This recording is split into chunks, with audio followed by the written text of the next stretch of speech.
Pwede akong dumedma kasi kahit anong palit ng gobyernong dyan, okay na ako eh. Kakain ako, may pambili ko ng gamot kung sakaling may mararamdaman ako, may pampahospital ako kung sakaling magkakasakit ako, maayos yung bahay na tinitirahan ko, yung pamilya ko okay na din. Pero hindi siya kaya ng konsensya ko. Kasi paano yung mga nakapaligid sa akin?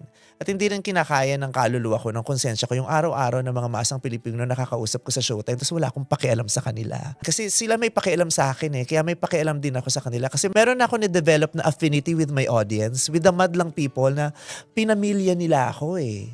So pamilya ko din sila. Love life ko, relasyon ko sa nanay ko, mga pinagdaanan ko sa buhay, yung journey ng karera ko, sinamahan nila ako. Hindi nila ako pinapabayaan, sinusuportahan nila ako. So ganun din ako sa kanila. I have to give it back. The love that they have given me, I have to give it back to them.